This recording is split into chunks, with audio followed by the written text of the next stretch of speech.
అందరూ కూడి మీ ఆత్మధర్మను ఆరాధించుకున్నట్టు తండ్రి, మిమ్మల్ని ఆరాధించి గణపరచుటకు ఇచ్చిన తరుణాన్ని, ధన్యాన్ని, ఈ ఆయుష్ని బట్టి నీకే స్తోత్రాలు తెలియజేస్తున్నాం తండ్రి.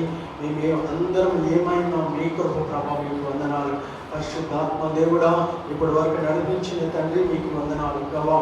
కీర్తన భాగం ద్వారా, ఆరాధన ద్వారా, పెద్దల హెచ్చరికల ద్వారా ప్రభా అయ్యా మీరు మహిమ పొంది ఉన్నారు ప్రభా. ముఖ్యంగా ప్రభా ఎక్కడ ప్రభా 2-3 ప్రభా నా నామంలో చేరి ఉంటారో ప్రభా వారి మధ్య నేను ఉంటానని చెప్పిన తండ్రి, మీ కృప మీ సన్నిధి ప్రభా మా మధ్య ఉంచినందుకు ప్రభా యేసయ్య మీరు మా మధ్య ఉన్నందుకు మీకు వందనాలు తెలియజేస్తున్నాం తండ్రి. మమ్మల్ని మీ హస్తాలకు ఈ సమయాన్ని మమ్మల్ని అప్పగించుకొనిచుండగా కృపదించి పరిశుద్ధాత్మ దేవుడా మీరే మాకు కావలసిన వర్తమానాన్ని అందించి ప్రభు మీ రాజ్యానికి మమ్మల్ని సిద్ధపాటు చేయమని ప్రభా వచ్చిన ప్రతి బిడ్డల్ని మీ వాక్యము ద్వారా మీ కృప ద్వారా ఆశీర్వదించి దీవించి పంపించమని యేసయ్య పరిశుద్ధ నామములో వేడుకున్నాం తండ్రి. ఆమేన్.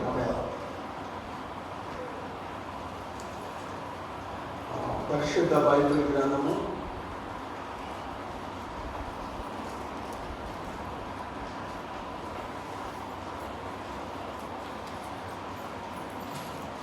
తెస్సలోనికీయులకు రాసిన మొదటి పత్రిక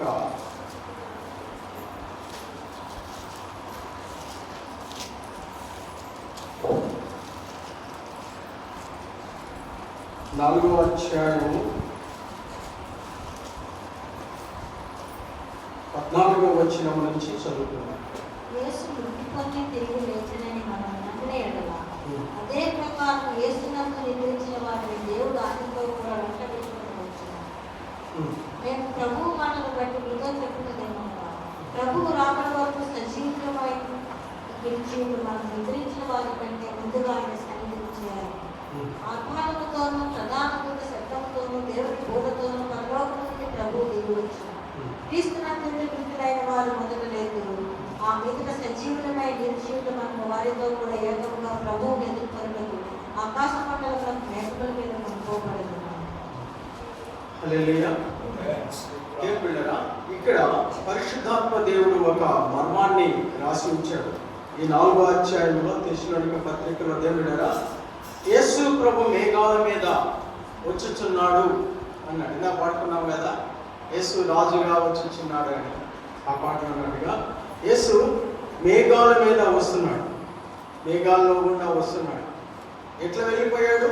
వల్లిగుడి కొండ మీద నుంచి మేఘాలతోటి మేఘాల మీద వెళ్ళాడు. అదేవిధంగా ఈజ్ కమింగ్ అగైన్, మళ్ళా ప్రభు వస్తున్నాడు, మేఘాల మీద వస్తున్నాడు. అయితే ఒక అద్భుతము ఆశ్చర్యం జరుగుతుంది దేవుడా ఈ సమయంలో. ఈ 17వ వచనంలో చూస్తే, చదవండి 17వ వచనం మరోసారి.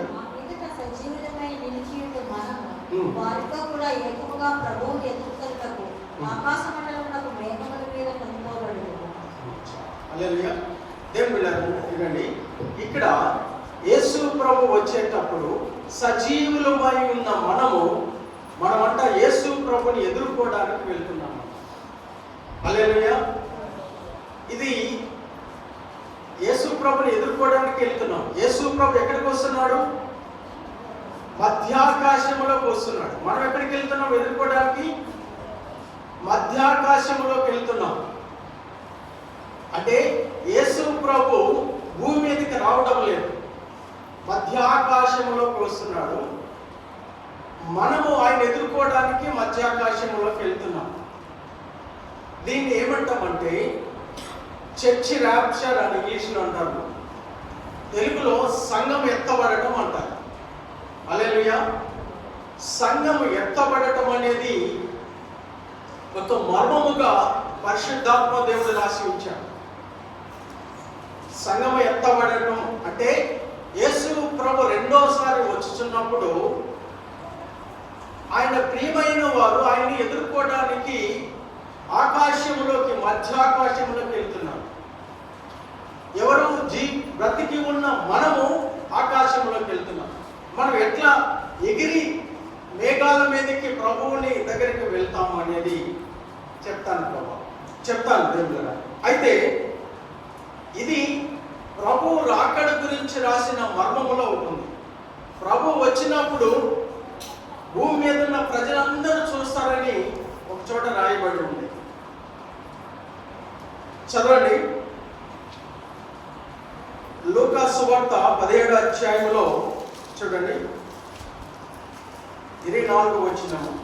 చూడండి 17వ అధ్యాయము. ఆకాశం కింద ఒక దిక్కు నుండి మెరుపు మెరిసి ఆకాశం కింద మరొక దిక్కునకు ఎలాగ ప్రకాశించునో అలాగే మనిషి కుమారుడు తన జన్మ ఉంటుంది. అయితే ముందుగా ఆయన అనేక హింసలు పొంది ఈ తరము వారి చేత ఉపేక్షింపబడతాడు. హల్లెలూయా. మత్తయి సువార్త 24వ అధ్యాయము 27వ వచనం. మెరుపు తూర్పున పుట్టి పడమటి వరకు ఎలాగో కనబడునో అలాగే మనిషి కుమారుని రాకడలో ఉంటుంది. అంటే దేవుడరా, ఇక్కడ యేసు ప్రభు రెండోసారి వస్తున్నప్పుడు ఆకాశంలో మెరుపు అందరికి కనిపిస్తుంది. భూమి మీద ఈ తూర్పు నుంచి పడమటికి ఏ విధంగా మెరుపు వచ్చినప్పుడు అందరూ చూస్తారో అదే విధంగా ప్రభు వచ్చేటప్పుడు అందరూ చూస్తారని ఉంది. ఆయన చూసినప్పుడు ఏమవుతుందట, 24వ అధ్యాయం మత్తయి సువార్త 24వ అధ్యాయం చూస్తే 30వ వచనం చదవండి. అప్పుడు మనిషి కుమారుని సూచన ఆకాశమందు కనపడెను. అప్పుడు మనిషి కుమారుడు ప్రభావంతోను మహామహిమతోను ఆకాశ మేఘాల నుండి చూసి భూమి మీద ఉన్న సకల గోత్రముల వారు రొమ్ము కొట్టుకున్నారు. హల్లెలూయా. ఇది రెండవ రాకడ అంటారు. యేసు ప్రభు రెండవ రాకడ. మొదటి రాకడ ఎప్పుడు వచ్చాడు? ఈ లోకంలోకి వచ్చి మరే గర్భంలో పరిశుద్ధాత్మ ద్వారా ఆయన ఆ బిడ్డగా ఈ లోకంలోకి వచ్చి మన కొరకు శిలువలో మరణించి 3వ రోజు పునరుత్థానై ఆకాశంలోకి వెళ్ళి తండ్రి కుడి పార్శ్వమున ఉన్నాడు. తండ్రి కుడి పార్శ్వమున ఏం చేస్తున్నాడు? ఆయన మన కొరకు విజ్ఞాపనగా చేస్తున్నాడు. ప్రధాన యాజకుడిగా ఉన్నాడు. మన కొరకు మన ఆత్మలకు ఉత్తరవాదిగా తండ్రి దగ్గర విజ్ఞాపన చేస్తున్నాడు. అంటే ఎవరి కొరకైతే రక్తం కార్చి ఎవరినైతే రక్తంతో కొనుక్కున్నారో వారి గురించి తండ్రి దగ్గర విజ్ఞాపన చేస్తూ ఉన్నాడు. అయితే యేసు ప్రభు రెండోసారి వచ్చినప్పుడంట ఆయనను పొడిచిన నేత్రము కూడా చూస్తుందని ప్రకటన గ్రంథం 1వ అధ్యాయం 7వ వచనం చూడండి. 1వ అధ్యాయం 7వ వచనం. ఆయన మేఘారుడై వచ్చుచున్నాడు. ప్రతి నేత్రము ఆయనను చూచెను. ఆయనను పొడిచిన వారితో చూచెదరు. భూజనులందరూ ఆయనను చూచి రొమ్ము కొట్టుకున్నారు. అవును, ఆమేన్. హల్లెలూయా. దేవుడా, ఈ రోజు యేసు ప్రభుని అనేక మంది తిరస్కరిస్తున్నారు, అనేక మంది వ్యతిరేకిస్తున్నారు, అనేక మంది ద్వేషిస్తున్నారు. మాకు దేవుడు లేడా, ఎక్కడో అక్కడెక్కడో ఇశ్రాయేల్ దేశంలో పుట్టిన ఆయన తీసుకొచ్చేసి మా దేవుడు అంటున్నారని యేసు ప్రభుని దూషిస్తున్నారు. యేసు ప్రభుని నమ్ముకున్న వారిని ద్వేషిస్తున్నారు, అపహాస్యం చేస్తున్నారు. కానీ ఒక రోజు వస్తుంది, భూజనులందరూ ఆయన్ని చూసి వారంట రొమ్ము కొట్టుకుంటారు. అయ్యో, ఈయనైనా మెస్సయ్య, ఈయనైనా క్రీస్తు, ఈయనైనా మనందరి కొరకు చనిపోయిన దైవ కుమారుడు, ఈయనైనా దేవుడని భూలోకంలో ప్రజలందరూ తెలుసుకుంటారు. అది ఒక గడియ వస్తుంది దేవుడిరా. అప్పుడు మనం వెళ్ళి అందరికీ సువార్త ప్రకటించాల్సిన అవసరం లేదు. యేసు ప్రభు దేవుడని చెప్పాల్సిన అవసరం లేదు. ఎందుకంటే అప్పుడు ప్రతి నేత్రము చూస్తుంది, ప్రతి ఒక్కరికి ఆయన ప్రత్యక్షపరుచుకుంటాడు. దేవుడు ఆకాశము నుంచి వచ్చినప్పుడు, ఆయన వచ్చినప్పుడు ఏం చేశాడంటే ఆయన దూతలు వెళ్ళి బోర ఊదినప్పుడు భూమి మీద ఉన్న జనులందరినీ గొర్రెలను మేకల్లాగా వేరు చేశారు. ఒక పక్క గొర్రెలు, ఇంకో పక్క ఒక పక్క గొర్రెలు, ఒక పక్క మేకలు ఉంటే దేవుళ్ళరా. అదేవిధంగా నీతిమంతులను, దేవుడు రాజ్యానికి ఏర్పాటు చేసిన నీతిమంతుల్ని, లోకంలో ఉన్న వాళ్ళని, ఏదైతే తీర్పు దినం కొరకు ఉన్నారో వారిని ఒక పక్కన దేవుడు లోకంలో ప్రజలు ఏర్పాటు చేసి యేసు ప్రభు తీర్పు చెప్పడానికి వస్తున్నాడు అని. అంటే ఫర్ ఈస్ కమింగ్. రెండోసారి ఎందుకు వస్తున్నాడంటే ఫర్ ద జడ్జిమెంట్ వస్తున్నాడు యేసు ప్రభు. దేవుని లోకాన్ని తీర్పు చెప్పడానికి వస్తున్నాడు. అదే యుగ అంతము. యేసు ప్రభు తీర్పు చెప్పడానికి వచ్చినప్పుడు దేవుడైనా భూమి మీద ఆయన తీర్పు చెప్పే ముందు ఏమవుతుందంటే భయంకరమైన శ్రమ దినాలు భూమి మీదకి వస్తాయి. భయంకరమైన శ్రమ దినాలు వస్తాయి. ఎట్లంటే దేవుడైనా దేవుని యొక్క 7 ముద్రలు విప్పుతున్నప్పుడు ఒక్కొక్క కాలంలో ఒక్కొక్క పరిస్థితి జరుగుతూ ఉంటది. మొదట ముద్ర విప్పినప్పుడు అదిగో తెల్లని మీద కూర్చున్న ఒక తెల్లని వస్త్రములు ధరించుకున్న వ్యక్తి వస్తాడు. ఆయనకి కిరీటం ఇవ్వబడుతుంది, ఆయన చేతిలో విల్లు ఉంటుంది. రెండవ ముద్ర విప్పబడినప్పుడు నల్లటి గుర్రం వస్తుంది. 3వ ముద్ర విప్పినప్పుడు ఎర్రటి గుర్రం వస్తుంది. 4వ ముద్ర విప్పినప్పుడు ఇంకో పాండురంగ వర్ణము గల ఒక గుర్రం వస్తుంది. దాని మీద ఉన్న అతని పేరు మృత్యువు, అతని వెంట పాతాళము వెంబడిస్తుంది. అంటే 7 ముద్రలు దేవుని బిడ్డలారా 7 కాలాలు విప్పబడుతుంది. అంతం ఎప్పుడు వస్తుంది అంటే 7వ ముద్ర విప్పబడినప్పుడు. 7వ ముద్ర విప్పబడినప్పుడు ఏం జరుగుతుందంటే దేవుని బిడ్డలారా 7 దేవదూతలు వారి చేతుల్లో ఉన్న ఉగ్రత పాత్రలు భూమి మీద కుమ్మరిస్తారు. 7వ దూత ఊదినప్పుడు దేవుని బిడ్డలారా భూమి మీద అంతము కాబోతుంది, భయంకరమైన శ్రమ దినాలు రాబోతున్నాయి. అదే 24వ అధ్యాయంలో చూడండి, మత్తయి సువార్త 24వ అధ్యాయం 21వ వచనం. లోకారంభం నుండి ఇప్పటి వరకు అటు శ్రమ కలగలేదు, ఇక ఎప్పుడైనా కలగబోదు. ఆ దినములు తక్కువ చేయబడకపోయిన ఏ శరీరం తప్పించుకొనడు, ఏర్పరచబడిన వారి నిమిత్తము ఆ దినములు తక్కువ చేయబడదు. భయంకరమైన శ్రమ దినాలు అంటే దేవుళ్ళరా, భయంకరమైన శ్రమ దినాలు అని ఎందుకు అన్నారంటే దేవుళ్ళరా దేవదూతలు దేవుని ఉగ్రతని కుమ్మరించేది, దేవుని ఉగ్రతని భూమి మీద కుమ్మరిస్తున్నారు. ఆ సమయంలో ఆ ఉగ్రత వచ్చినప్పుడు ఏమవుతుందంటే మొదటిగా దేవుళ్ళరా భూమి మీద ఆ దేవుని ఉగ్రత పాత్ర వస్తుంది. భూమి మీద వచ్చినప్పుడు భూమి మీద ఉన్న చెట్లు, తర్వాత మనం తినే ఆకుకూరలు కానీ లేకపోతే మనం తినే మొత్తము పంట కానీ మొత్తము నాశనం అయిపోతుంది. 3వ వంతు పట్టణం అంతా నాశనం అయిపోతుంది.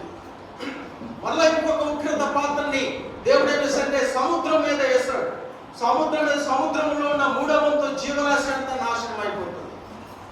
మరొక ఉగ్రత పాత్ర భూమి మీద కుమ్మరించిన భూమి మీద ఉన్న 3వ వంతు నీళ్లు, అన్ని మంచి నీళ్లు, చెరువులు అన్నిటిపైన తాగే సరస్సుల పైన కుమ్మరించబడినప్పుడు దేవుళ్ళరా అక్కడ అన్ని మంచి నీళ్లు మనిషికి పనికి రాకుండా అయిపోతుంది, రక్తముగా మారిపోతారు. 4వ ఉగ్రత పాత్ర దేవుడు సూర్యచంద్ర నక్షత్రాలను క్షీణించేటట్లుగా ప్రకృతి మీద దేవుని ఉగ్రత వస్తుంది. అంటే మానవుడు జీవించడానికి నివాస యోగ్యం ఏదైనదో ఈ గాలి, నీరు, భూమి, ఈ పంచభూతాలు ఏమైనా వాటన్నిటినీ లయమైపోయే పరిస్థితి వస్తుంది. దేవుని ఉగ్రత వచ్చినప్పుడు దేవుళ్ళరా మొట్టమొదటిగా మానవుల మీద రాదు, భూమి మీద వచ్చినప్పుడు మనం తాగే నీళ్లు మనకు పనికి రాకుండా పోతుంది. మనకి ఇచ్చే పంట అంతా, మనం తినే ఆహారం ఇచ్చే పంట నాశనం అయిపోతుంది. మనకి సూర్యుడు 3వ వంతు సూర్యుడు కనిపించడు, కాంతిహీనమైపోతాడు. చంద్రుడు కాంతిహీనమైపోతాడు. భయంకరమైన ఉగ్రత భూలోకంలోకి రాబోతుంది దేవుళ్ళరా. అయితే ఆ ఉగ్రత వాటిని మహాశ్రమ దినాలు అంటారు. ఈ మహాశ్రమ దినాల ముందు 7 సంవత్సరాలు సాతాను పరిపాలనలోకి దేవుడిస్తాడు.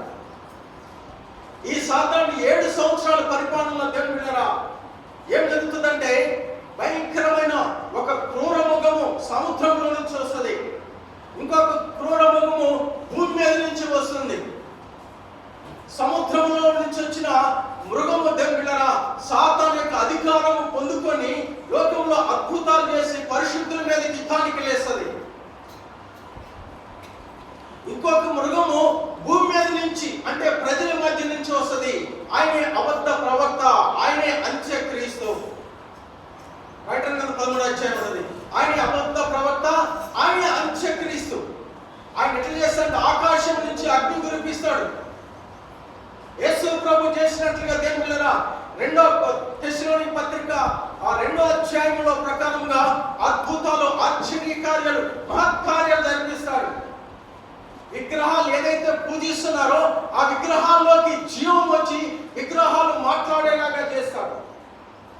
అంటే ఆ సమయంలో ఏంటంటే భూలోకంలో ఉన్న ప్రతి ఒక్కరిని డెల్యూషన్స్ అంటే దేవుడు భ్రమకి అప్పగిస్తాడంట, భ్రమపరిచే ఆత్మకి అప్పగిస్తాడు. అంటే ఇతనే నిజమైన క్రీస్తు, ఇతనే నిజమైన మెస్సయ్య, ఇతనే నిజమైన దైవ కుమారుడు అని ప్రజలు నమ్మేటట్లుగా అతడు అద్భుతాలు చేస్తాడు, ఆశ్చర్యాలు చేస్తాడు, యేసుక్రీస్తు చేసిన కార్యాలన్నీ చేస్తాడు 7 సంవత్సరాలు. ఎందుకంటే ఆ 7 సంవత్సరాల సమయం, ఈ మహాశ్రమల దినం రాకముందు అపవాదికి సమయం ఇవ్వబడుతుంది. దేవుని బిడ్డలారా, last and final opportunity, last and final అపవాదికి అవకాశం ఇవ్వబడుతుంది. ఎందుకు? చేతనైనంత వరకు ఏర్పాటు చేసుకున్న వారిని మళ్ళా నాశనంలోకి లాగటానికి. లాస్ట్ లో మళ్ళా సాతానికి ఎందుకు అవకాశం పడుతుంది అంటే, దేవుడరా, ఏదైతే నేను ఈ లోకంలో నా రాజ్యాన్ని స్థాపిస్తాను అంటున్నాడో ఆ రాజ్యాన్ని స్థాపించుకోవడానికి న్యాయముగా దేవుడు ఒక అవకాశం ఇస్తాడు. అతను శక్తిమంతుడైతే అతనికి ఫ్రీగా దేవుడు వదిలేశాడు. అయితే దేవుడరా, అప్పటికే క్రీస్తు రాజ్యం ఉన్నది ఈ లోకంలో. యేసు ప్రభు ఈ లోకంలోకి వచ్చినప్పుడు దేవుని రాజ్యం వచ్చింది. ఈ లోకంలో మనం రక్షించబడిన వారు చీకటిలో నుండి ఇగో అంధకార శక్తులు అధికారంలోకి నుంచి మనము విమోచించబడి దేవుని కుమారుని యేసుక్రీస్తు రాజ్యంలోకి మనం వస్తున్నాం. అది దేవుని రాజ్యం. ఆ దేవుని రాజ్యంలో మనం ఏమవుతుంది, ఎవరైతే యేసు ప్రభుని అంగీకరిస్తున్నారో, రక్షకుడిగా అంగీకరించి బాప్టిజం తీసుకుంటున్నారో, వారు తిరిగి ఆయన దేవుని రాజ్యంలో వారు ప్రవేశిస్తున్నారు. యేసు ప్రభు చెప్పింది యోహాను సువార్త 3వ అధ్యాయంలో నికోదేమస్ అదే చెప్పాడు. మళ్ళా తిరిగి జన్మించడం అంటే మనం ఆత్మలో దేవుని రాజ్యంలో తిరిగి మళ్ళీ జన్మిస్తున్నాం ఆత్మ ద్వారా. ఈ లోకంలో దేవుని రాజ్యం ఉన్నది. దేవుని రాజ్యానికి వ్యతిరేకంగా సాతాను రాజ్యము పోరాడుతుంది. ఆ 7 సంవత్సరములు అబద్ధ ప్రవక్త అంత్యక్రీస్తు బలముగా పోరాడుతున్నాడు. ఎవరికి వ్యతిరేకంగా పోరాడుతుంటే, ఏర్పాటు చేసుకున్న యూదులకి వ్యతిరేకంగా, యేసు ప్రభు రక్తం ఇచ్చి కొనుక్కున్న సంఘానికి వ్యతిరేకంగా పోరాడబోతున్నాడు. అయితే దేవుడు 7 సంవత్సరాలు అనుమతించిన తర్వాత ఒక రోజు వస్తుంది. దానియేలు గ్రంథం 7వ అధ్యాయంలో ప్రకటించినట్లుగా దేవుడరా, ఏదైతే మోసపరుస్తున్నాడో, ఏదైతే ఎవరు కనిపించకుండా ఉన్నాడో, చూడండి 2వ తెస్సలోనిక పత్రిక 2వ అధ్యాయంలో ఆ మాట రాసి ఉంది. చూడండి 2వ అధ్యాయంలో మొదటి నుంచి, ప్రభువు ఇప్పుడే వచ్చినట్టుగా ఆత్మ వలనైనను మాట వలనైనను మా అందరితో వచ్చిందని చెప్పిన పత్రిక వలనైనను ఎవడైనా చెప్పిన ఎడల మీకు త్వరపడి చంచల మనస్సులు కాకుండా వలననియు బెదరకుండా వలననియు మన ప్రభు అయిన యేసుక్రీస్తు రాకను బట్టి మనం ఆయన యొక్క కృతజ్ఞతను బట్టి మిమ్మల్ని వేడుకొంచున్నాము. మొదట భ్రష్టత్వము సంభవించే నాశన పాత్రుడు పాపపురుషుడు బయలుపడితేనే గాని, మొదట భ్రష్టత్వము సంబంధించి నాశన పాత్రుడు పాపపురుషుడు బయలుపడితేనే గాని, పాపపురుషుడు బయలుపరచబడాలి అంటే అపవాది బయలుపరచాలి. అయితే ఇతను ఏం చేస్తున్నాడంటే దేవుళ్ళరా, ఈ 2వ అధ్యాయంలోనే చూస్తే 7వ వచనం చదవండి.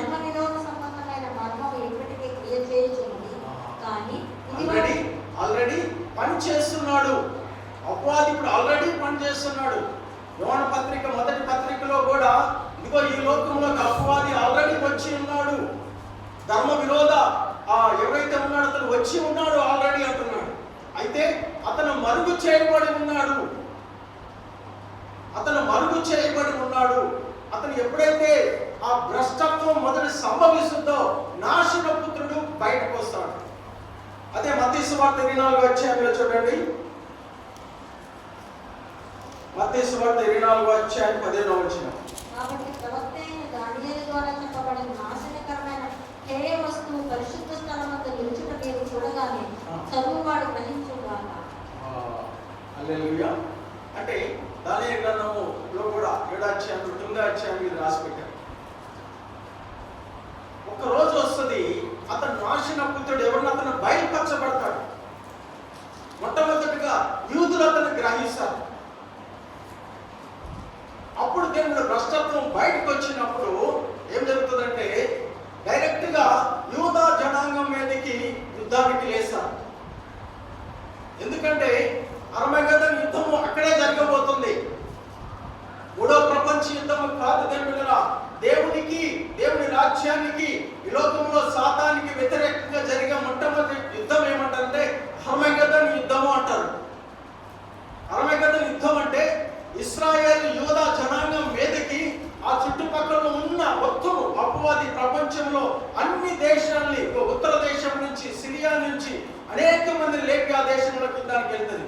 అప్పుడు దేవుడు యూదుల పక్షాన, ఇశ్రాయేల్ జనాల పక్షాన సాతానుతో యుద్ధం చేయబోతున్నాడు. దానినే హర్మగెద్దోను యుద్ధం అంటారు దేవుడు. అయితే ఆ సమయంలో బయలుపరచబడిన తర్వాత దేవుని ఉగ్రత పాత్రల భూమి మీద కుమ్మరించబోతున్నాడు. దేవుడు ఎందుకు ఉగ్రత ఈ లోకంలో కుమ్మరించబోతున్నాడంటే దేవుడారా, దేవుడు ఈ లోకంలో సొదొమ గొమొర్రా ప్రాంతం మనం చూసినప్పుడు, సొదొమ గొమొర్రా ప్రాంతం చూసినప్పుడు భయంకరమైన పాపం ఆ దేశంలో ఉండింది. భయంకరమైన వ్యభిచారం ఉండింది. అక్కడ స్త్రీలు పురుషులు కూడా పాపం చేసుకునే భయంకరమైన పాపం ఆ దేశంలో ఉన్నది. ఏ దేశం అయితే దేవుని దృష్టికి హేయముగా ఉంటుందో, విశ్వాసఘాతకంగా ఉంటుందో ఆ దేశం మీదకి దేవుని ఉగ్రత తప్పక వస్తుంది. భయంకరమైన పరిస్థితి ఆ రోజున ఉంది. కనుక దేవుని ఉగ్రత సొదొమ గొమొర్రా మీదకి వచ్చింది. ఈ రోజు సొదొమ గొమొర్రా మీదకు ఉన్న భయంకరమైన పరిస్థితుల కంటే ఈ లోకంలో దేవుని సేమ్ అలాంటి సిచ్యువేషన్ ఇంకా ఎక్కువగా ఉన్నాయి భూప్రపంచంలో. అన్యాయము న్యాయముగా మారింది. అన్యాయానికి ఒక చట్టముగా అది న్యాయమని చట్టం చేస్తున్నారు. అబద్ధాలు నిజాలుగా చేస్తున్నారు. అసత్యము సత్యముగా అది ఒక చట్టముగా ఈ లోకంలో ఏలుబడి చేస్తున్నది. దేవునికి వ్యతిరేకమైన రాజ్యాలు, ప్రజలు, చట్టాలు, శాసనాలు, అధికారాలు దేవుని రాజ్యానికి వ్యతిరేకంగా ఈ లోకంలో లేస్తున్నాయి. భయంకరమైన పరిస్థితులు దేవుని బిడ్డలారా. అందుకే అంతం వరకు 24వ అధ్యాయం మత్తయి సువార్త 8వ వచనంలో ఏమంటారంటే these are the beginning of the sorrows. అంటే ఇది శ్రమలకి మొదలవుతున్నది. ఇది శ్రమల కాలానికి మొదలవుతున్నది దేవుని బిడ్డలారా. మనం ఏ సమయంలో అంటే శ్రమలకి మొదలయ్యే సమయంలో ఉన్నాం. అందుకే అంట మనం దేవుని బిడ్డలారా చదవండి మత్తయి సువార్త 24వ అధ్యాయం 8వ వచనం.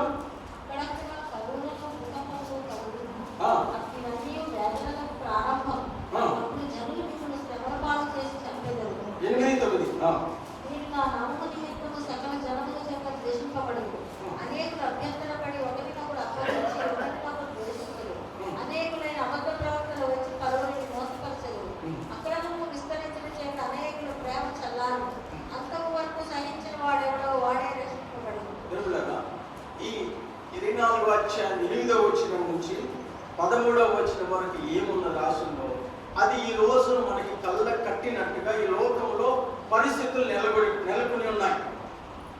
అటువంటి భయంకరమైన అబద్ధ ప్రవక్తలు లేచి ఉన్నారు. ఫాల్స్ ప్రోఫెట్స్, అబద్ధ ప్రవక్తలు అనేక మందిని మోసపరుస్తున్నారు. అంటే ఎట్లా అంటే దేవుని బిడ్డలారా, రాంగ్ డాక్ట్రిన్, ఫాల్స్ డాక్ట్రిన్ తోటి ఏమంట దెయ్యాలు డాక్ట్రిన్స్ ఆఫ్ డెవిల్స్ అని తిమోతి 2వ పత్రికలో 4వ అధ్యాయంలో రాశారు 3వ వచనంలో. డాక్ట్రిన్స్ ఆఫ్ డెవిల్స్ అంటే దెయ్యాలు బోధ చేత. అంటే వీరందరూ ఏమంటున్నారు? యేసు ప్రభు గురించి మత్తయి సువార్త 7వ అధ్యాయంలో ముందే చెప్పాడు. ఏమని చెప్పాడు? వారు గొర్రెల చర్మాన్ని ధరించుకున్న లోపల ఎలా ఉంటారంట? వారు ఫెరోషియస్ డ్రాగన్ వూల్ఫ్స్ అని ఉంది. ఎందుకంటే వాళ్ళు చాలా క్రూరమైన తోడేలు. అంటే తోడేలు ఏం చేసింది? రక్తాన్ని తాగుతాయి. ఒక నిజమైన ప్రవక్త ఎవరు అంటే దేవుని బిడ్డలారా, ఆ ప్రవక్త దేవుని వాక్కు నెరవేర్చడానికి, ఆయన రాజ్యం ఆయన చిత్తం చేయడానికి ప్రాణం పెడతాడు. నిజమైన ప్రవక్త కాకపోతే ఏంటంటే దేవుడు అతని కడుపు కొరకు, అతని కుటుంబం కొరకు, అతని జీవితం కొరకు ఏదైనా చేయడానికి వెనకాడు. ఒక ఆత్మ దేవుడి రాజ్యంలోకి వస్తుందా లేదా, ఈయన కొరకు రక్తం చిందించాడు, ఈయన మళ్ళా పాపంలోకి వెళ్ళాడా, మళ్ళా నాశనంలోకి వెళ్ళిపోతున్నాడా అని ప్రతి ఒక్క ఆత్మ గురించి భారము కలిగి దేవుని బిడ్డలారా వారి కొరికి ఇదిగో ఇర్మియా లాగా దివారాత్రులు కన్నీటితో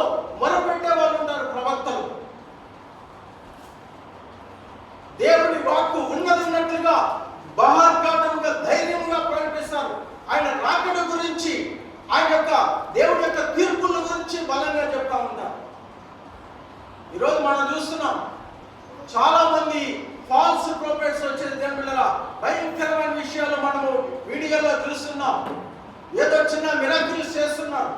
చిన్న చిన్న మిరాకిల్స్, కౌంటర్ ఫిట్ మిరాకిల్స్ అంటారు. 2 తెస్సలోనిక 2వ అధ్యాయంలో 10వ వచనంలో ఉంటది, సాతానుడు కౌంటర్ ఫిట్ మిరాకిల్స్ చేస్తాడు. అంటే యేసుక్రీస్తు చేసినట్లుగా అద్భుతాలు చేశాడు,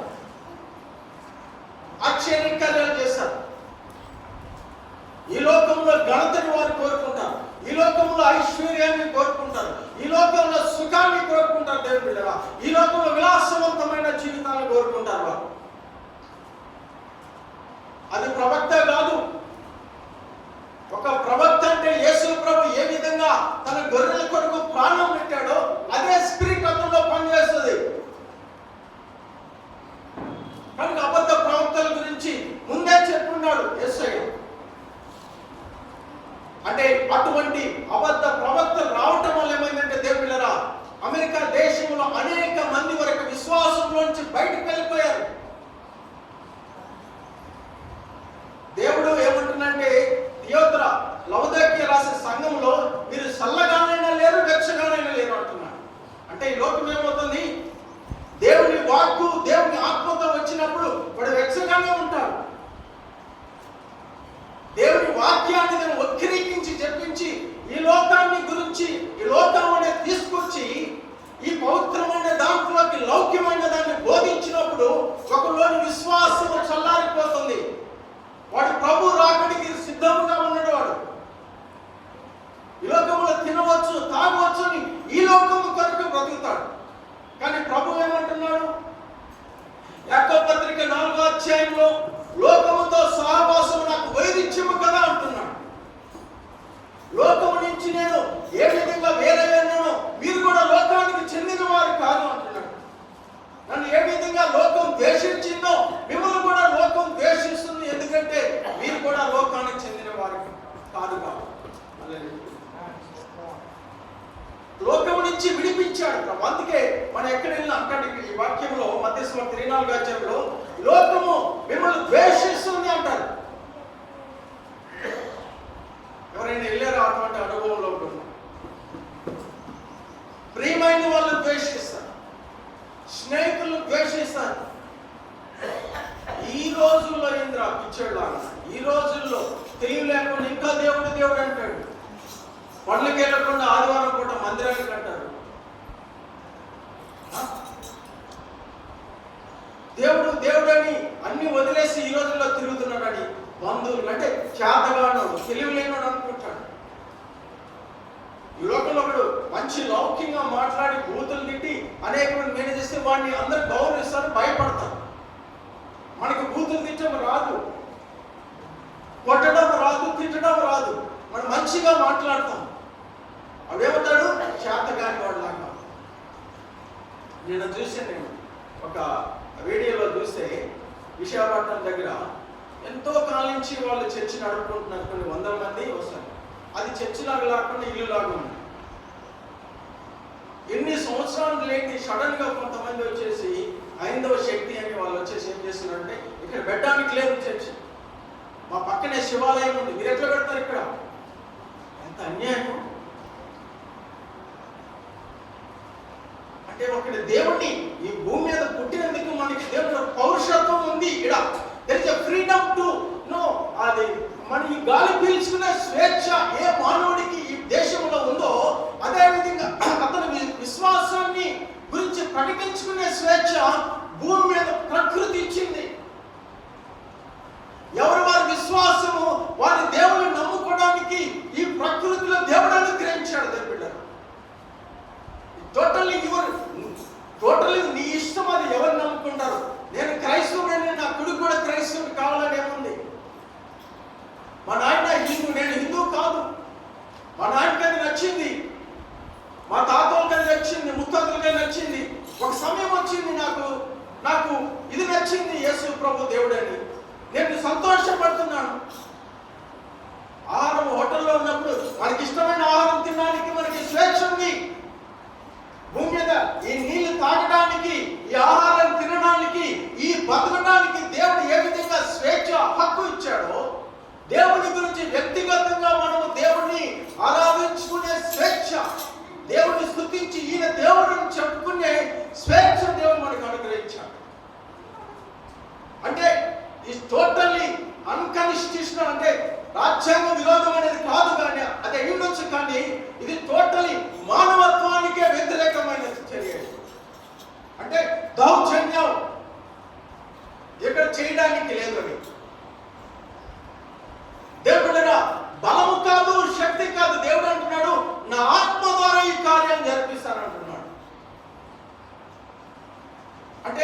లోకంలో ప్రజలు ఆ విధంగా ద్వేషిస్తున్నారు. చివరికి దేవుడా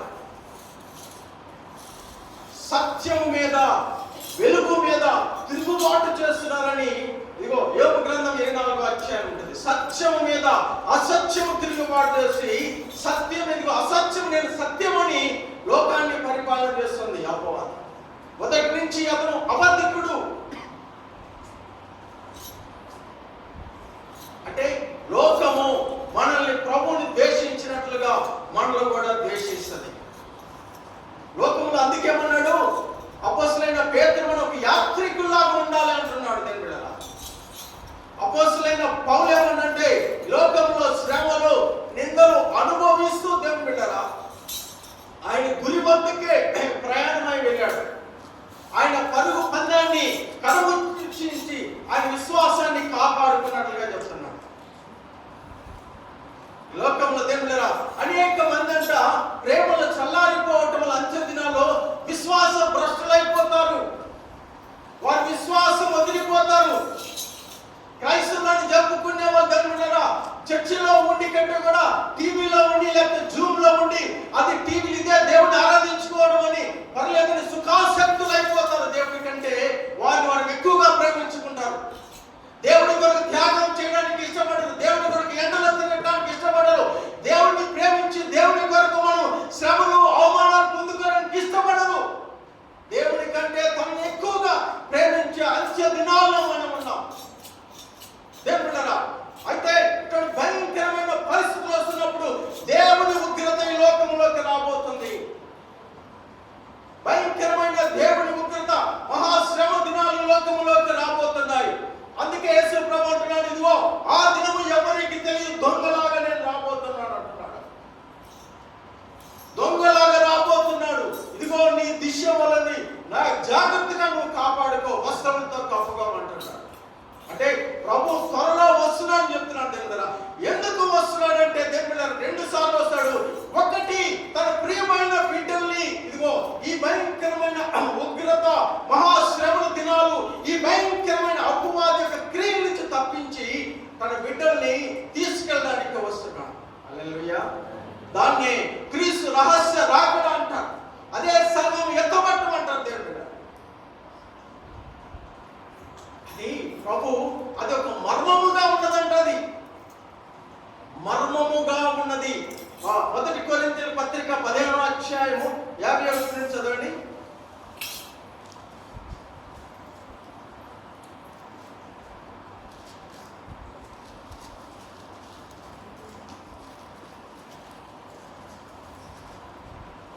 ఇదిగో మీకు ఒక మర్మము తెలుపుతున్నాను. మనమందరము వివరించకగాని నిమిషంలో ఒక రెప్పపాటున కడదూరం రోగగానే మనమందరము మార్పు పొందుదుము. దూరం రోగులు అప్పుడు మృతులు శైలుగా అక్షయులుగా లెక్కబడుతుంది. మనం మార్పు పొందుదుము. క్షయమైన ఈ శరీరం అక్షయతను ధరించుకోవలసి ఉన్నది. మధ్యమైన ఈ శరీరం అమర్త్యతను ధరించుకోవచ్చు. అంటే ఇది మిస్టరీ. రెండోసారి బహిరంగ రాకడ అనేది మిస్టరీ కాదు. ఈ రహస్య రాకడి అనేది ఒక మర్మంగా ఉంది. అంటే చాలా అద్భుతాలు జరుగుతాయి ఆ టైంలో. మనం ఉంటాం కదా ఇట్లా అంటారు సడన్ గా ప్రభు వచ్చినప్పుడంట క్షణకాలము రెప్పపాటి కాలం ఇట్లా కొట్టేయడంతో మనమంతా రూపాంతరం చెందుతాం. హల్లెలూయా. ఎందుకంటే రక్త మాంసాలు పరలోక రాజ్యాన్ని స్వతంత్రించుకోలేవు. కానీ రూపాంతరం చెంది దేవుని దగ్గరికి యేసు ప్రభువుని దగ్గరికి వెళ్తాం. హల్లెలూయా. అయితే ఎందుకు ప్రభువు ఈ రెండో రాకడ రహస్య రాకడ నుంచి ఎందుకు ఆయన బిడ్డలను తీసుకెళ్తున్నారు అంటే దేవుడు ఆయన న్యాయము ప్రభు యొక్క న్యాయం ఆ విధంగా ఉన్నది. ఉదాహరణకి చూస్తే మనము ఐగుప్త దేశంలో దేవుని ఉగ్రత వచ్చినప్పుడు కొంతమంది కొరకు గొర్రె పిల్లను వధించబడి ఆ రక్త ప్రోక్షణలోకి వచ్చాడు. ఎవరి కొరకు గొర్రె పిల్లని పశువుని అక్కడ బలిచ్చారో ఆ పస్కా బలి రక్తం కింద ఉన్నారో వారందరి మీదకి మరణదూత రాకుండా వెళ్ళిపోయింది. హల్లెలూయా. అదేవిధంగా 2 పేతురు 2వ అధ్యాయము 7వ వచనంలో చూస్తే 2 పేతురు రాసిన పత్రిక 2వ అధ్యాయము 7వ వచనంలో చూడండి. దుర్మార్గ కామ వికారమైన నడవడి చేత బహు బాధపడిన నీతిమంతులకు లోతును తప్పించెను. అబద్ధ ప్రవక్తలు ప్రజల్లో ఉండేది. అక్కడ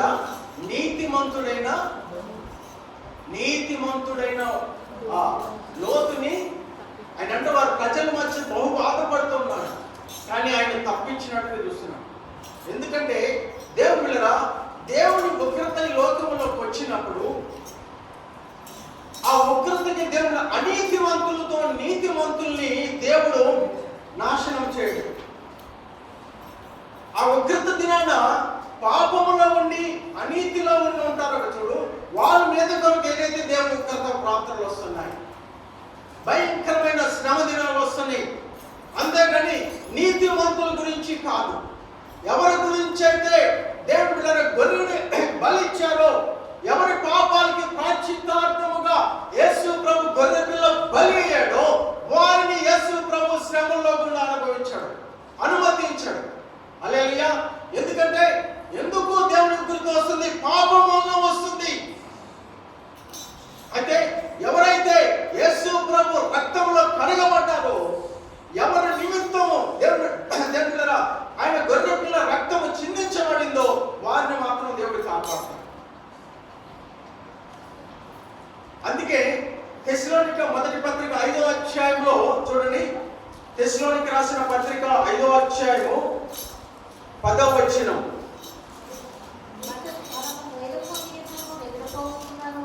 7వ వచనం చూడండి. 9వ వచనం.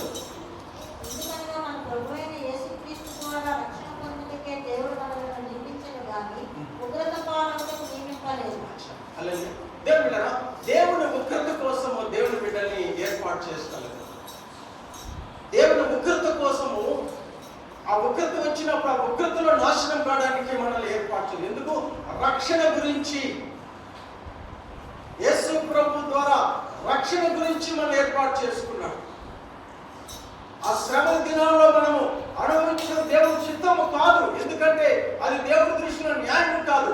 ఎవరి గురించి అయితే రక్తం కార్చే వారి పాపాలు ప్రభు రక్తంలో క్షమించబడ్డాయో వారికి మరలా రెండో శిక్ష ఉండదు. ఇది ఆ ఉగ్రత వీరి మీద రాకుండా ఉండటం కోసం అనీతిమంతులతో నీతిమంతుల్ని శ్రమంలో గుండా వెళ్ళటము తప్పించడానికి యేసు ప్రభు ఏమొస్తాడంటే సడన్ గా మధ్యలో ఏమొస్తాడంటే వచ్చి ఎవరైతే నీతిమంతులుగా దేవుని దృష్టిలో ఉన్నారో ఈ లోకంలో వారిని దేవుడు ఏం చేస్తున్నాడు? తీసుకెళ్ళిపోతున్నాడు. ఎవరు నీతిమంతులు ఈ లోకంలో? ఏ ఒక్కరు లేరు. అందరూ పాపము చేసి దేవుని మహిమను పోగొట్టుకొని ఉన్నారు. కానీ యేసు ప్రభు రక్తము ద్వారా ఆయన మనల్ని పరిశుద్ధులుగా నీతిమంతులుగా చేయడానికి పాపం ఎరిగిన యేసు క్రీస్తు మన కొరకు పాపిగా మారాడు. మన పాపాన్ని ఎప్పుడైతే ఆయన భరించాడో దేవుడురా, ఆయన రక్తము ద్వారా ఇప్పుడు మనం నీతిమంతులు అవుతున్నాం. రోమపత్రిక 5వ అధ్యాయం 9వ వచనం ప్రకారం యేసు ప్రభు రక్తం మనల్ని నీతిమంతులుగా చేస్తుంది. యేసు ప్రభు యొక్క దేవుని నీతిగా మనల్ని లోకంలో చేస్తున్నాడు దేవుడురా. కనుక దేవుడు మనల్ని ఎత్తబడే గుంపులో ఈ లోకంలోకి దేవుని యొక్క ఫైనల్ జడ్జిమెంట్, సాతాను పరిపాలన 7 సంవత్సరాలు తర్వాత దేవుని యొక్క భయంకరమైన ఉగ్రత పాత్రలు, తర్వాత భూలోకము నాశనము, ప్రకృతి నాశనము కాబోతుంది. అటువంటి పరిస్థితులు రాకముందు దేవుడు ఏం చేస్తున్నాడంటే ఈ లోకంలోకి వస్తున్నాడు. హల్లెలూయా. వచ్చినప్పుడు దేవుడు వెళ్ళారా, ఆయన ఏం చేస్తాడంటే క్షణకాలంలో మనమంట రూపాంతరం చెందుతాం. ఇట్లా మాత్రం మనకంటే ముందుగా దేవుడు వెళ్ళారా, హానోకు దేవుడితో నడిచాడని ఉంది. తర్వాత ఎత్తబడ్డాడు. ఏలియా దేవుడు ఎలీషా ప్రవక్త చూస్తుండగా ఏలియా ప్రవక్త రూపాంతరం చెందాడు. యేసు క్రీస్తు తిరిగి పైకెళ్ళి రూపాంతరం చెంది పైకెళ్ళినట్టుగా మనం చూస్తున్నాం. ఒక్క క్షణ కాలంలో ఈ మట్టి శరీరము మహిమ శరీరముగా మార్చబడుతుంది దేవుడు. అది సత్యం. ఒక్క క్షణంలో జరుగుతుంది అది. అప్పుడు ఏమవుతుందంటే దేవుళ్ళరా, మనకంటే ముందు యేసు ప్రభు పునరుత్థానుడై మరణించి పునరుత్థానుడై వెళ్ళిపోయినప్పటి నుంచి 2000 సంవత్సరాల నుంచి ఎవరైతే యేసు ప్రభు యందు నమ్మి యేసు ప్రభులో చనిపోయారో వారు మొట్టమొదటిగా లేస్తారు. అందరు కాదు. యోహాను సువార్త 5వ అధ్యాయము 23, 24 వచ్చిన ప్రకారం మృతులందరూ లేస్తారు. అందరూ మృతులు లేవడం కాదు. ఇది చూడండి, తెస్సలోనిక పత్రిక మొదటి పత్రిక 4వ అధ్యాయంలో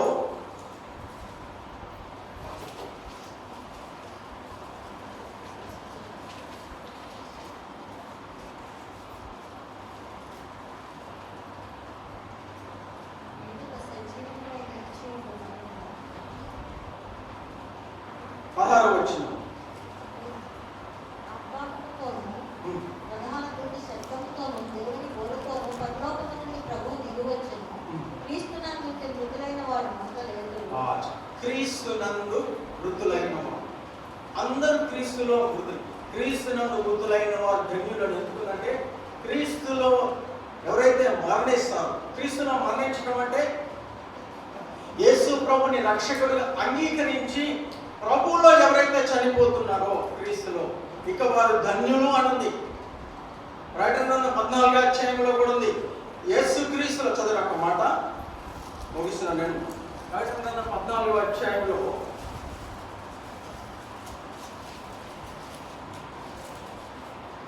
12వ వచనం చదవండి. దేవుని ఆజ్ఞలను యేసుని గురించి విశ్వాసమును కైకొనుచున్న పరిశుద్ధుల ఓర్పు ఇందులో కలుగును. 13వ వచనం. ఇప్పటి నుండి ప్రభువునందు ఉండినప్పుడు మృతులు ధన్యులని రాయమని పరలోకము నుండి ఒక స్వరము చదువుతాము. దేవులారా, ప్రభువులో చనిపోవడము ధన్యత. ప్రభు కొరకు చనిపోవడం ధన్యత. ప్రభు కొరకు హతసాక్షులు కావడం ధన్యత. ప్రభు కొరకు ఆయన రాజ్యం కొరకు శ్రమలు పొందటము, అవమానం పొందటము, తృణీకరించబడటము, ఈ లోకములో దేవుళ్ళరా అన్ని రకాలైన బాధలు అవమానాలు పొందటము ధన్యత. దేవుళ్ళరా, చాలా మంది శ్రమలను చూసి లేకపోతే పరిస్థితులను చూసి వాటిని ద్వేషించుకుంటూ దేవుడు మనకి సహాయం చేయట్లేదని అనేక మంది అవిశ్వాసముతో దేవుడికి అయిష్టముగా అనేక మంది క్రైస్తవులు జీవిస్తూ ఉంటారు. ఆ విశ్వాస పరిమాణాన్ని మనం దాటి వెళ్ళాలి. ఎక్కలేని ఎత్తైన కొండలను ఎక్కించు ప్రభు అంటే దేవుడా, మన శ్రమలు వచ్చినప్పుడు, అవసరాలు వచ్చినప్పుడు, బాధలు, రోగాలు, శ్రమలు ఉన్నప్పుడు ప్రార్థన చేసినప్పుడు నీకు విడుదల, స్వస్థత, ఉపశమనం నుంచి ఆశీర్వదించినప్పుడు దేవుడా నీ విశ్వాసము అంతవరకు కాపాడుతుంది. ఆ విశ్వాసము లెవెల్ దాటిన తర్వాత ఇంకొక లెవెల్, ఇంకా ఎత్తైన కొండ ఎక్కడంటే నువ్వు అడిగి రాకపోవచ్చు, నీ ప్రార్థనకి జవాబు రాకపోవచ్చు. దేవుడా, అపోస్తలుడైన పౌలును కొడుతూ ఉంటే భయంకరంగా అందరూ చూస్తూ ఉన్నారు, కానీ దేవుని సహాయం రాలేదు. మనం ప్రార్థించేటప్పుడు ప్రభు కొరకు ప్రభు అని ఎంతో మొరపెట్టవచ్చు. మనం కొన్నిసార్లు ప్రియులు బ్రతకపోవచ్చు, అయినా దేవుళ్ళరా దేవుడు దేవుడే, యేసు ప్రభువే, ఆయనే సత్యము, ఆయన మాట నిజము. దేవుళ్ళరా ఆయన ఏమన్నాడు, ఆయన వాక్కు నిజము కనుక, ఆయన మనం ప్రేమిస్తున్నాడు అన్నది నిజము కనుక మన కొరకు సిలువలో చనిపోయాడు, మన కొరకు రక్తం కార్చాడు, మన పాపాలని శాపాలను భరించి మనల్ని మరణం నుంచి పాతాల నుంచి తప్పించాడని మనకు ఆయన యేసు ప్రభు యొక్క పునరుద్ధానము ద్వారా నిత్య జీవం మనకు అనుగ్రహించాడనేది నిజం, సత్యం. దేవుడా దానిని బట్టి దేవుడా ఈ లోకములో మనకి ఏమి వచ్చినా జరగకపోయినా దేవుడా మన విశ్వాసములో కదలక స్థిరముగా మనం ఎత్తైన కొండను మనం ఎక్కాలి. మన విశ్వాసములో అనేక మంది అంటే అంత్య దినాల్లో ప్రేమను చల్లారిపోవటం వల్ల విశ్వాసము తగ్గిపోతుందంట. అనేక మంది అక్రమం విస్తరిస్తుంది. ఎందుకు? ప్రేమను చల్లారిపోతుంది, విశ్వాసాన్ని కోల్పోతారు అనేక మంది. దేవుడా అంత్య దినాలు భయంకరమైన పరిస్థితులు, అపవాది లోకంలో భయంకరంగా పరిపాలన చేస్తున్న సమయంలో అనేక మంది రాజు అయిపోతారు, అనేక మంది తన రక్షణ కూడా నిర్లక్ష్యం చేస్తారు. దేవుడా అటువంటి భయంకరమైన పరిస్థితులు భూలోకంలో రాబోతున్నాయి. అయితే దేవుడు ఏం చేస్తున్నాడంటే ఆయన నమ్మకంగా ఉన్న వారిని ఆయన తీసుకోవడానికి, ఆయన దగ్గరికి చేర్చుకోవడానికి ఆయన రాబోతున్నాడు. అదొక మర్మముగా ఉన్నది, అది రహస్యముగా ఆయన వస్తున్నాడు. దేవుడా ఎవరైతే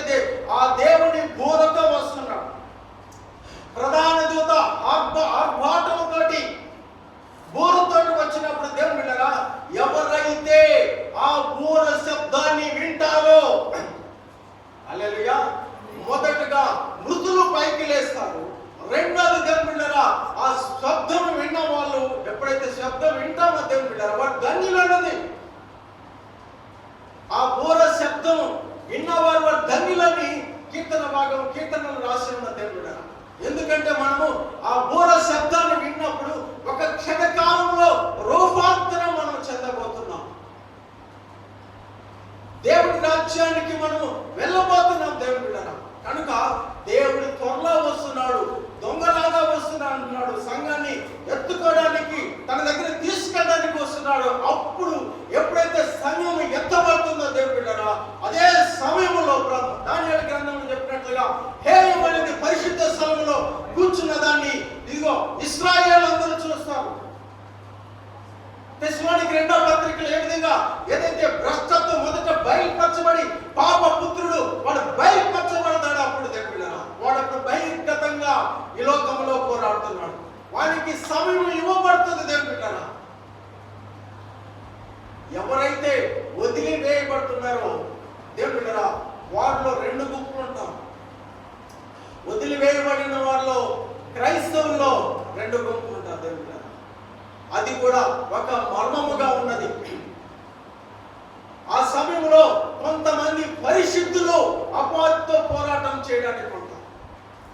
దానియేలు గ్రంథం 4వ అధ్యాయంలో 2వ అధ్యాయంలో 7వ అధ్యాయంలో రాయబడినది. ప్రకటన గ్రంథం 13వ అధ్యాయం 7వ వచనంలో పరిశుద్ధులతో యుద్ధం చేయడానికి అనుగ్రహించబడినది.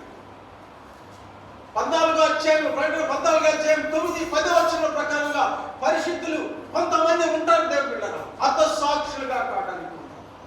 ఎందుకంటే అపవాది ఫుల్ ఫోర్స్ తోటి ఉంటుంది. భయంకరంగా ఈ లోకంలో పరిపాలన చేస్తూ ఉంటాడు. అప్పుడు దేవుని బిడ్డలారా మనకి ఇప్పుడు కేవలం మాస్క్ పెట్టుకోకపోతే బయటకు వెళ్తే కొనడము ఈ లోపల క్రయ విక్రయాలు లేవని చెప్తున్నారు. కానీ ఆ రోజు అపవాది యొక్క ముద్ర నీ మీద లేకపోతే, అపవాదే ఆ క్రూరముగాన్ని నువ్వు ఆరాధించకపోతే, అతనే దేవుడిని ఒప్పుకోకపోతే బిడ్డరా నీకు ఈ లోకములో మంచి నీళ్ళు కూడా తాగడానికి భూమి మీద ఉండవు. ఖడ్గము చేత హతులు కావాల్సిందే. దేవుని రాజ్యానికి ఒక వెళ్ళాలంటే దేవుడిరా ఆ ఖడ్గముతో హతులై దేవుని రాజ్యానికి వెళ్ళాలి, లేదా 3 ముక్కలు వేయించుకొని నరకంలో కన్నా వెళ్ళిపోవాలి. భయంకరమైన పరిస్థితులు రాబోతున్నాయి లోకంలో. ప్రభు త్వరలో వస్తున్నారు. సంఘము త్వరలో ఎత్తబడుతుంది దేవుని బిడ్డలారా. బుద్ధి కలిగిన కన్యకలు ఏ విధంగా వివేకముగా బుద్ధి కలిగి తెలివిగా దేవుని బిడ్డలారా వారి ఆత్మని సిద్ధపాటు చేసుకుంటున్నారు. వారి ఆత్మని ఆరిపోకుండా పరిశుద్ధాత్మతో నింపుకుంటున్నారు. వారు వివేకము కలిగి తెలివి కలిగి దేవుని బిడ్డలారా జ్ఞానము కలిగి మెలుగు కలిగిన వారిలాగా ఉంటున్నారు. ప్రభు రాకడ కొరకు ఇదిగో నిద్రమత్తులో ఇంకా ఉండటానికి మనం లేదంటున్నాం. నీ మీదకి వెలుగు వస్తున్నది. ఇంకా నిద్రలో ఉండటానికి లోకంలో రాత్రి లాంటి వారు మనం కాదు అని తెస్సలోనికీ పత్రిక 5వ అధ్యాయంలో ఉన్నది. చీకటి లాంటి వారు కాదు మనం, వెలుగు సంబంధం దేవుడి బిడ్డలు అంటున్నాడు దేవుడు. దేవుడి రాజ్యానికి మనం సిద్ధపడ్డాం. దేవుడు ఎప్పుడైతే యేసు ప్రభు వస్తున్నారో సంఘం ఎత్తబడుతుంది దేవుళ్ళారా. భూలోకంలో భయంకరమైన పరిస్థితులు రాబోతున్నాయి. మన కళ్ళతో ఈ రోజుల్లో చూస్తున్నది ఈ భూమి అదే విధంగా కనిపిస్తుంది దేవుడి బిడ్డలారా. భూమిని దేవుడు తీర్పు చెప్పడానికి ఇదిగో యెషయా గ్రంథం 24వ అధ్యాయం ప్రకారంగా దేవుడు భూమికి భూమి మీద జనులందరికీ తీర్పు చెప్పడానికి రాబోతున్నాడు.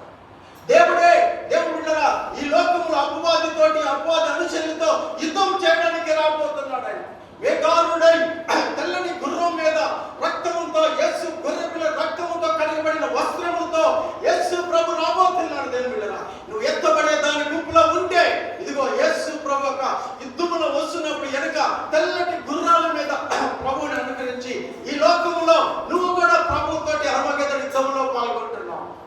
ఆ సమయంలో దేవుడు అపవాదిని ఓడిస్తున్నాడు. ఇదిగో అబద్ధ ప్రవక్తని క్రూరముగాన్ని దేవుడు భయంకరమైన అగ్నిగుండంలో అయిపోతున్నాడు. 1000 ఏళ్ళు సాతాన్ని దేవుడు బిడ్డలారా ఇదిగో అంధకారంలో ఇదిగో బాటంలెస్ పిట్ లో దేవుడు బంధించబడుతున్నాడు. 1000 ఏళ్ల పరిపాలనలో యేసు క్రీస్తు మనం ఇదిగో పరిశుద్ధులముగా రాజులైన యాజక వంశముగా ఈ లోకంలో పరిపాలన చేయబోతున్నాం. హల్లెలూయా. అంత గొప్ప ధన్యత సంఘములో ఎత్తబడిన వారికే ఉన్న దేవుని బిడ్డలారా. యేసు ప్రభు రహస్య రాకడలో ఎత్తబడిన వారికే ధన్యత కలిగి ఉంది. కనుక దేవుని బిడ్డలారా యేసు ప్రభు వచ్చేటప్పుడు ఆ సంఘం ఎట్లుంటుందంటే ఎవరు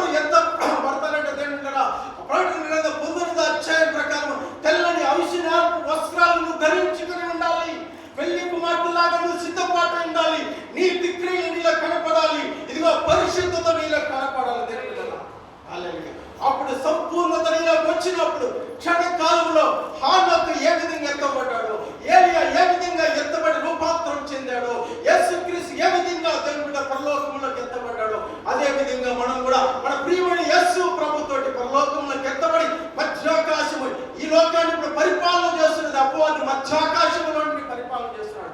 ఆ మధ్యాకాశమున అంధకార శక్తులు దేవుని నాశనం చేసి ఆ మధ్యాకాశంలో 1000 ఏళ్లతో 1000 ఏళ్ళు యేసు ప్రభుతో మనం పరిపాలన చేయబోతున్నాం భూలోకాన్ని. హల్లెలూయా. ఆ గొప్ప ధన్యత మనందరికీ దేవుడు అనుగ్రహించును గాక. ఆమేన్. చిన్న ప్రార్థన చేసుకుందాం. యేసయ్యా, మీకే వందనములు తండ్రి. జీవముగల ప్రభువా, ఈ కృప చొప్పున తండ్రి మమ్మల్ని ఈ మధ్యాహ్న కాలం తండ్రి అయ్యా